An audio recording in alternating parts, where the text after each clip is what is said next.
and they only want to do goofy things every day. They don't want to go build anything. They don't want to go start anything. They're not trying to employ people. They're not looking and saying, well, our people are not employed. It's our job to employ them.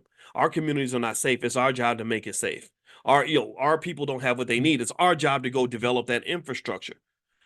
Who's doing it? Who's even thinking that way? And the people that are thinking that way, and this is the part that's really sinister about it, the people who are thinking that way are the ones that get identified as radical black people. These are the ones who get seen as people that are not appropriate for whatever reason. In fact, actually, when you look at this whole revolution right now that's happening, where you've got this whole cadre of millions and millions of black people, I'm going to talk specifically about a lot of the young men. You got all these young black men now that are now thinking about wealth and investing and starting businesses. And I'm very proud of that. That's really exciting to me. Isn't it interesting that most of these men, a lot of these men did not go to college? The college boy ain't really thinking about trying to go build nothing. All he's thinking about is selling himself to a corporation. That's it. 9 times out of 10, the guy who got the college degree is holding this little piece of paper and going to each white man's door and knocking on the door, hoping that he can get a job. And if he does not get the job he wants, he's going to be sad and depressed and whatever, right? There's not and really this idea of going and doing striking on your own and creating something of your own is seen as a radical, crazy idea. How do I know this? Because I was that boy. I was that guy. I went to college and got the degrees, and the reason I got the degrees was because I thought I could get a great job. That was all I knew about. That was all I was taught. But I did not really, as a young man, understand I could go get a good job, but I could also build a great company. And I'm much more effective if I build a great company than I am if I get a good job, because we've always had Negroes with good jobs. We've had Negroes with good jobs for well over 100 years. People with good jobs don't build communities because they don't know how to build nothing. All they know how to do is walk into a building that's already constructed. I'm not making fun of people that have good jobs now. Some of y'all got good jobs. Keep the job. Keep the good job. Okay, so please don't think I'm criticizing. If I'm criticizing you, I'm criticizing myself because we're all a bunch of, a lot of us are a bunch of hoity-toity educated Negroes who got these high-paying jobs, maybe or whatever.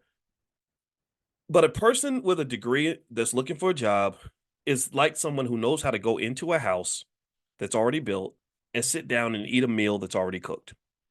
That's not the same mindset as a person who learned how to build the house, grow the food, and cook the meal. Do you understand? The ability to occupy a space that has already been created by someone else is not the same as being able to actually create that space for other people. Different mindsets. And so a lot of the people that are truly building in the community are the ones who have been marginalized from the good jobs. Maybe they don't have the college degree. So they had to figure something out.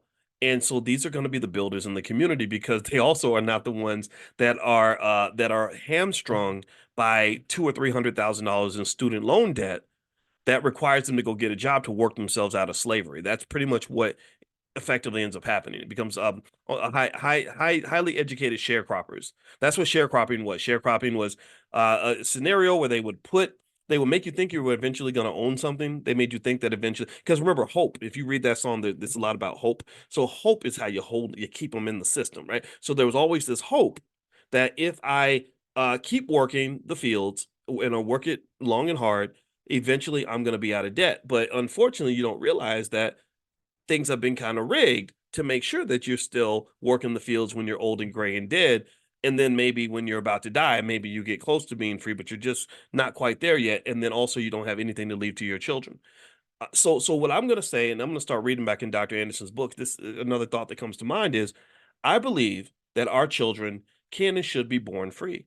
I don't understand, and I mentioned this on my Twitter today. My Twitter is Dr. Boyce Watkins one, Dr. Boyce Watkins, and the number one. I said I don't understand why a simple statement like buy stock for your children so they don't end up broke is a radical statement. I don't see what's so crazy about that. I'm not a radical guy. This is not the only thing that's radical is that you live in a world where you've been so distracted and so miseducated that common sense sounds like some crazy, insane, radical idea.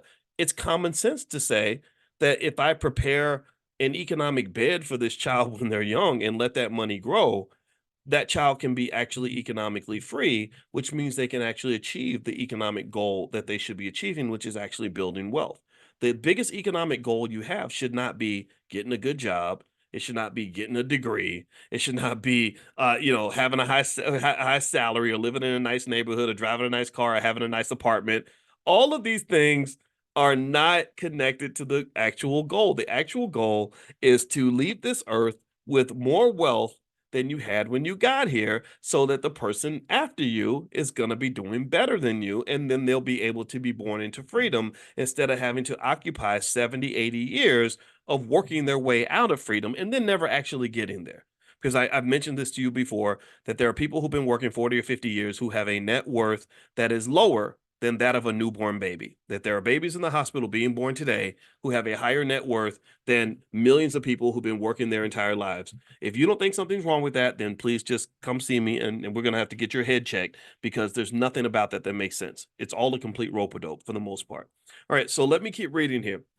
So Dr. Anderson says this. So he mentions the three things that black politicians are not allowed to do. One, they're not allowed to support causes that alter black economic conditions. Two, they're not allowed to encourage black people to operate as a group. And three, you cannot challenge white people for what they did. The particulars of the Southern behavior codes and what whites expected of blacks were conveyed through person to person contacts, written media, and by public proclamation of legal and extra legal organizations such as the KKK and the White Citizens Councils. When Reconstruction ended in the mid 1870s, the radical Republicans abandoned blacks and withdrew back to the North. So they did similar to what they did in Vietnam. If you go research things like the fall of Saigon, what you'll see in the fall of Saigon is that we went into Vietnam heavy. We got people in Vietnam to work with us. We supplied weapons and everything else, and then we just decided we didn't want to do it anymore. So we then left, and all the people that were aligned with us, they came in and killed their entire families and all these other things that they did. It was terrible.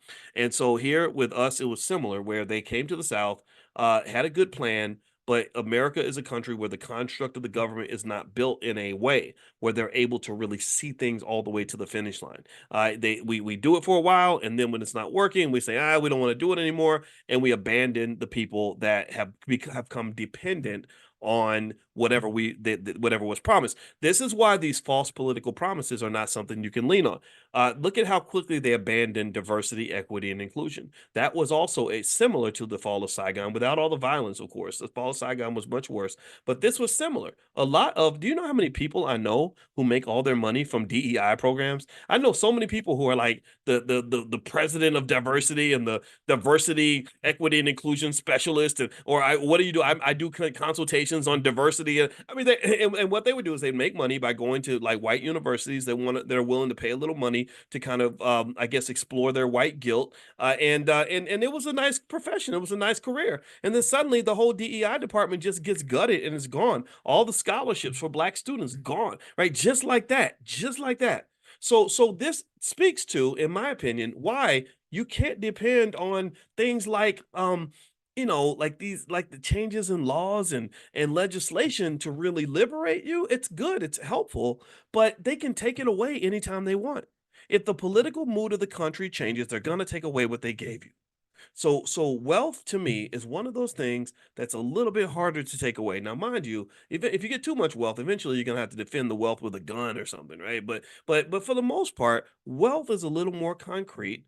Wealth is a little less dependent. Wealth exposes you to a little less risk. If I'm a black man, black woman, and we have a black family, and we practice the right values, we're eating healthy, we're taking care of our mental and physical health, we're sticking together. We have a code of conduct and a protocol to make sure that we're loyal to each other. We're building wealth by being thoughtful and conservative when it comes to our money, our spending habits, living below our means, putting aside a nest egg, investing in things.